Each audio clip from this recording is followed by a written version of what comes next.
Alors aujourd'hui, on va s'attaquer à un sujet qui peut paraître un peu abstrait, les débouchés des mathématiques. Mais on va voir que c'est tout sauf ça. En fait, les maths façonnent notre monde de la manière la plus concrète qui soit. On a tous cette image en tête, non?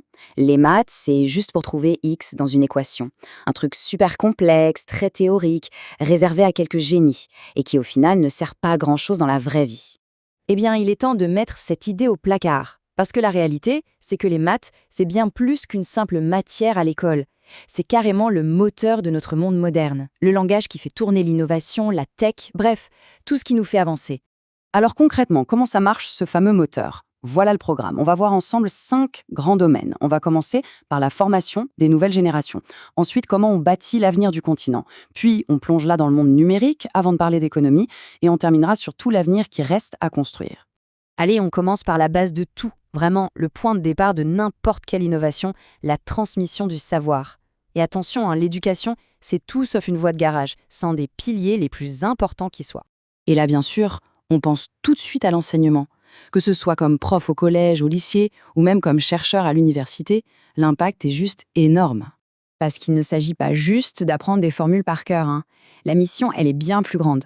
C'est partager des connaissances, évidemment, mais c'est aussi aller chercher plus loin, repousser les limites de ce qu'on sait, et surtout de donner les clés à la prochaine génération pour qu'elle puisse, à son tour, innover et créer.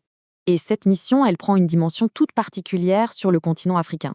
Ce n'est pas pour rien qu'on dit que former la prochaine génération d'ingénieurs, de scientifiques, eh bien c'est l'un des métiers les plus nobles et surtout l'un des plus demandés. Ok, on a parlé de former les esprits. Maintenant, passons à quelque chose de très très concret, la construction. C'est là que les maths sortent de la salle de classe pour devenir du béton, de l'acier, de l'énergie. On parle de qui exactement? Eh bien des bâtisseurs, les ingénieurs civils, les experts en énergie renouvelable, les hydrauliciens, bref, tous ces profils qui sont vraiment au cœur du développement de nos infrastructures. Leur job, au quotidien, c'est de concevoir, de créer tout ce qui est essentiel à notre vie de tous les jours. Pensez-y, les routes, les ponts qu'on emprunte, les fermes solaires qui éclairent nos maisons, les systèmes qui amènent l'eau potable jusqu'au robinet. Et devinez quoi? Tout ça, ça repose sur les maths. C'est ça le truc. Chaque projet, que ce soit une petite route ou un immense barrage, eh ben ça demande une maîtrise parfaite de la géométrie, du calcul. Sans ça, rien ne tient debout. Bon, on quitte le béton pour passer aux octets. On change complètement d'échelle, on passe du monde physique au monde numérique. Et si le digital est la nouvelle frontière, alors les matheux en sont les grands architectes. Pour comprendre ce monde, il faut comprendre son or noir, la donnée, la data. L'image est super parlante, on dit souvent que c'est le pétrole de demain. C'est vraiment la matière première de toute l'économie numérique.